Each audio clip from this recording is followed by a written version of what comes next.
Mon île blessée. Je m'appelle Imarvaluk. Dans ma langue, l'Inuktitut, cela veut dire le chant des vagues. C'est mon grand-père qui m'a donné ce nom lorsque j'étais bébé. Chaque fois que je pleurais, cela lui faisait penser à la mer. J'aime mon nom, mais je n'aime plus la mer. Je me mis fidèle depuis qu'un esprit mauvais l'a envoûté. La mer est devenue comme un monstre qui dévore lentement notre île, l'île de Sarichef. C'est une toute petite île. Sur la carte du monde, accrochée au mur de la classe, on dirait un minuscule point de rien du tout. Une tache d'encre près du cercle polaire entre la Russie et l'Alaska. Grand-père me rappelle souvent que c'est la terre de notre peuple, les Inupiaq. Nos ancêtres y sont installés il y a très longtemps. Depuis, nous y vivons comme une grande famille dans un seul village de l'île, Shishmaref. On n'habite plus dans des igloos, mais dans des petites maisons de bois modernes. Comme autrefois, les hommes chassent le phoque barbu, le morse, le rignal et le caribou.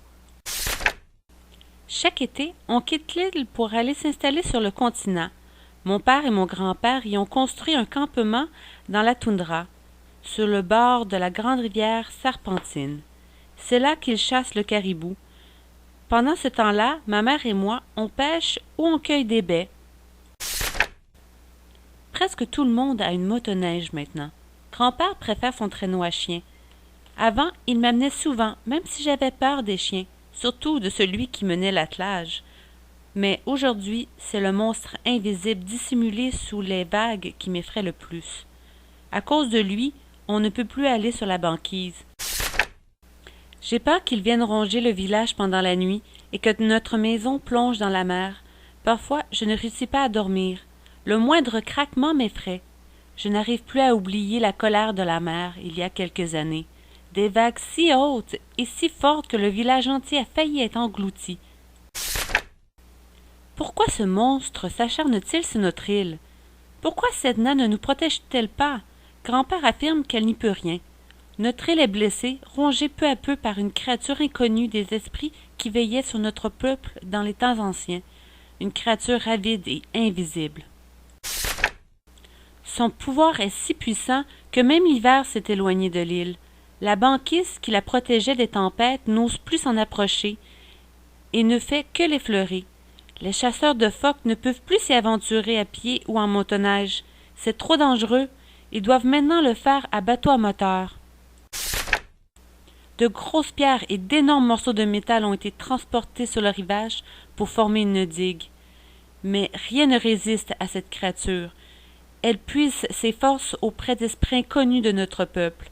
Des gens qui la surveillent sont venus à Shishmaref. Ils nous ont expliqué que d'autres endroits dans le monde sont victimes de la créature. Ils nous ont appris que cette tragédie était en partie provoquée par les humains, que le climat se réchauffait et que cette chaleur donnait à la créature toute son énergie destructrice. On a vu un film qui présente ce qui risque d'arriver aux îles comme la nôtre. À cause de la température plus chaude, les glaciers vont fondre et le niveau de la mer va monter. Notre île, comme toutes celles qui sont trop proches du niveau de la mer, disparaîtra sous les eaux. Depuis, je fais souvent le même cauchemar. J'imagine que notre île est un immense château de sable. Je suis à l'intérieur et il s'effrite tout doucement, m'entraînant dans les vagues. Je vois des yeux énormes et j'entends le grand éclatement de rire. Ceux de la créature. J'essaie alors de lui échapper en m'envolant grâce à mon fétiche en plume d'oiseau. Mais elle me retient par les pieds. Dans quelques jours, notre maison sera déplacée au centre de l'île, là où se trouve déjà celle qui était trop près du rivage. Une grue les dépose sur d'énormes skis et les tracteurs les tirent jusqu'à ce qu'elles soient à l'abri des malfaits de la créature. Mais tôt ou tard, il faudra quitter notre île. Où irons-nous? Tout le monde se pose la question. Grand-père dit qu'il faudra trouver une terre sur laquelle il sera possible de continuer à vivre comme avant. D'autres parlent de s'exiler à None, une grande ville du continent, plus au sud. Ils pensent que la vie y sera plus facile et plus confortable, qu'il y aura enfin de l'eau courante dans les maisons. Mon père aimerait qu'on nous aide à construire un nouveau village sur le continent. Cela coûterait trop cher, affirment ceux qui pourraient en décider. Mes parents hésitent encore. Grand-père a choisi. Il ne veut pas aller à Nonne.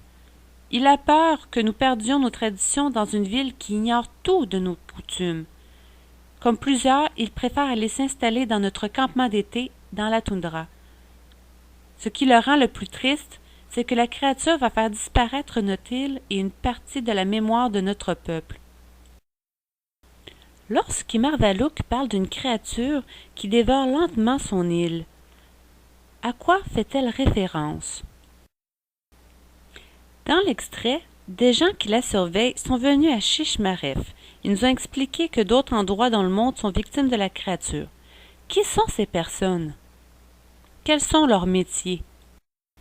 À la fin de l'histoire, son grand-père a des craintes par rapport à son peuple. Quelles sont ces craintes?